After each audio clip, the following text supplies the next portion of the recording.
దళితుడైనా సరే అన్ని క్యాస్టులు నాకు సమానంగా చూసుకుంటాను. ఎందుకంటే నాకు బాబా అంబేద్కర్ చెప్పిన మాట మీద నేను నడుస్తాను, ఉన్నట్టు మాట్లాడతాను.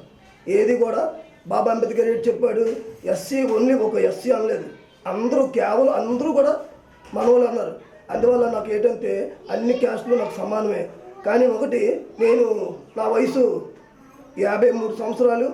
నేను భారత కమ్యూనిస్ట్ పార్టీలో 1 టౌన్ సెక్రటరీగా చేసి భూపోరాటం చేసి ఆర్లోల కొండల మీద ఇల్లు ఇప్పించి అన్నీ చేసినందుకు అక్కడ ఏంటంటే నిరుపేదలు ఇల్లు వేసుకుని ఇల్లులు కార్యకర్తలకి తీసుకున్నారు తప్ప, కమ్యూనిస్టు నాయకులు తీసుకున్నారు తప్ప పేదోడు ఎవరికి ఇల్లు అందలేదు. కానీ చాలా జనాన్ని తీసుకెళ్ళి రాష్ట్రారోగ్యం చేసి ధర్నాలు చేసి అన్నీ చేసాం. కానీ ఉన్నోళ్ళు పాపం లేనోళ్ళు ఇల్లు తీసి ఉన్నోళ్ళు నాయకులు వేసుకొని ఆ తోటగొరలు చాలామంది ఉన్నారు. ఇటు కమ్యూనిస్ట్ పార్టీ సిద్ధాంతం అలా జరిగేది. కానీ ఇక్కడ టీడీపీ కూడా ఇల్లులు ఉన్న వాళ్ళకి నాయకులకి ఇల్లు ఇచ్చారు, స్కీమ్ ఇల్లు అమ్ముకోమని. కానీ పేదోడికి ఇల్లు రాలేదు. ఉన్న వాళ్ళకి 2 ఇల్లు 3 ఇల్లు ఉన్నాయి, కానీ పేదోడు గుర్తించలేదు టీడీపీ.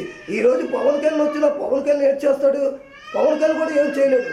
చంద్రబాబు నాయుడు పవన్ కళ్యాణ్ మంచి ఆకలి మీద ఉన్నారు. ఇప్పుడు ఎక్కడ ఏం దొరికితే తినేయాలని చూస్తున్నారు తప్ప బాగు పెట్టాలని కాదు. కానీ ఇప్పుడు జగన్మోహన్ రెడ్డి, నేను 53 సంవత్సరాల వయసు అయినా సరే ఇలాంటి నాయకుని నేను చూడలేదు. కానీ నేను రెడ్డి గారిని కాదు, నేను చౌదరిని కాదు, ఒక దళిత కుటుంబం పుట్టిన ఎస్సీవని. ఎందుకంటే ఆయన చేసిన మేలు చెప్పాలని ముందుకొచ్చాం. ఈరోజు విశాఖపట్నం కానీ ఆంధ్రప్రదేశ్ కూడా పిల్లలు చదువు లేకుండా ఎక్కడెక్కడో టీ కొట్లు వాటిలో పని చేసుకుని పిల్లలు తీసుకొచ్చి మీరు చదువుకోండి అమ్మా, నేను డబ్బు వేస్తాను, నేను చదివిస్తానని ఆయన ముందుకు వచ్చినందుకు చాలామంది ఏంటంటే ఈ డబ్బు వాళ్ళ నాన్నకి ఇచ్చేస్తున్నాడు, వాళ్ళ అమ్మకి ఇచ్చేస్తున్నాడు, వాళ్ళు ఓడుతున్నారో లేదో అతను చూసి వచ్చాడా, పిల్లలు చదివిస్తున్నాడో లేదో అది గుర్తించాలి.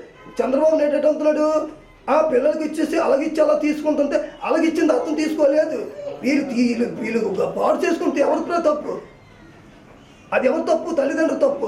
కానీ ఇంగ్లీష్ మీడియం చదివిస్తున్నారంటే ఈరోజు నేను 53 సంవత్సరాలు కూడా నా పిల్లలు కూడా ఇంగ్లీష్ మీడియం చదివించుకోలేకపోయాను. కానీ నా పిల్లలు ఇప్పుడు బాధపడుతున్నాం. అలాంటి జగన్ గారు ఆ రోజుల్లో ముఖ్యమంత్రి అయితే బాగున్నాను, నా పిల్లలు కూడా ఇంగ్లీష్ మీడియం చదివి ఏ అమెరికన్ క్లాస్ ఆస్ట్రేలియా చదువు ఉద్యోగం చేస్తాను కదా నేను బాధపడుతున్నాను.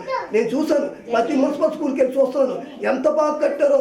ఆయన నిజంగా వయసులో నాకన్నా చిన్నోడు జగన్మోహన్ రెడ్డికి అతనికి నిజంగా చెయ్యొద్దు అన్న పెడుతున్నాను. ఈరోజు ఈ పండుగ శుభాకాంక్షలకి అతనికి ఏంటంటే మా మాటలు ఆలకిస్తారని మేము చెప్తున్నాను. ఈరోజు వాసుపల్లి గణేష్ కుమార్ గారికి నిజంగా హైలైట్. ఎందుకంటే ఇలాంటి ఎమ్మెల్యేని ఇప్పుడు వచ్చి చూడలేదు. వాసుపల్లి గణేష్ కుమార్ చేసిన పనులు ఎవరు కూడా చేయలేదు. 2 మన ముఖ్యమంత్రి కూడా చేసిన పనులు కూడా ఎవరు చేయలేదు. మా కార్పొరేట్ 36వ కార్పొరేట్ మేరీ జూన్ గారు ఆమె కూడా చాలా పనులు చేస్తుంది. ఎవరు చనిపోయినా సరే అక్కడికి వెళ్ళి వాళ్ళు చూసి పలకరించి వాళ్ళు కలిగింది ఏదో ఇస్తున్నారు. నిజంగా అలాంటి కార్పొరేట్ని కూడా నేను చూడలేదు. ఎందుకంటే నేను కమ్యూనిస్ట్ పార్టీ 1 టౌన్ సెక్రటరీ చేసేటప్పుడు కూడా ఇలాంటి నాయకుని నేను ఇప్పుడు వచ్చి చూడలేదు. కానీ దళితులు కూడా ఈరోజు ఎస్సీ మాది కావనే మాలవనే రెల్లి అవనే ఏ క్యాస్ట్ అవనే కుర్రోళ్ళకి పర్మనెంట్ జాబులు కావాలని కోరుకుంటున్నా జగనన్న. ఈరోజు ప్రైవేట్ జాబులు అయితే పిల్లలకి పెళ్ళిళ్ళు అవ్వుకుంటున్నాయి కుర్రోళ్ళకి. ఎందుకంటే మీ అబ్బాయి ఏం జాబ్ చేస్తున్నాడు అడుగుతున్నారు. అమ్మ హాస్పిటల్ చేస్తున్నాం, అమ్మ బట్టల షాప్ అంటే మేము బట్టల షాప్ కాలికేమో గవర్నమెంట్ ఉద్యోగస్తులకి ఇస్తామని చెప్తున్నారన్న. కనీసం కేవలం పిల్లలు మీరు గుర్తిస్తారని మేము కోరుకుంటున్నామన్నా. ఎందుకంటే ఇది మీకు తెలియదు. చిన్న నాయకులు తెలుసు కానీ వాళ్ళు చెప్పారో లేదో తెలియదు. కానీ చాలామంది పెళ్లి సంబంధంకి వెళ్తే పెళ్ళిళ్ళు కూడా అవుకుంటున్నాయి. కనీసం పర్మనెంట్ జాబులు తీయన్నా, ప్రైవేట్ జాబులు కన్నా పర్మనెంట్ జాబులు చేస్తే వాళ్ళు బ్రతుకులు బాగుంటాయని కోరుకుంటున్నారు జగనన్న.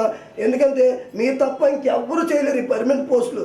ఈరోజు చంద్రబాబు నాయుడు వచ్చినా పవన్ కళ్యాణ్ వచ్చినా ఏముంది, పన్నీళ్ళు బూర్దేసి కలిపినట్టుగా ఉంటుంది.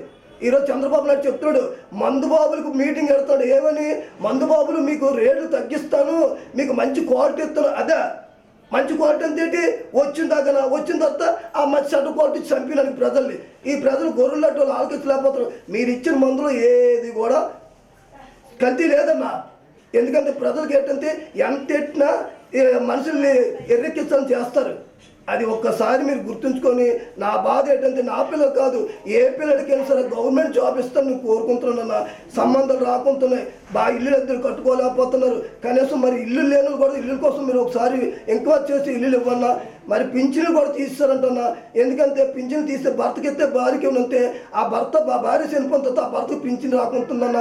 అదొక్కసారి మీరు కూడా గుర్తుంచుకొని ఆ పింఛన్ కూడా ఇస్తారని నమ్ముతున్నానన్న.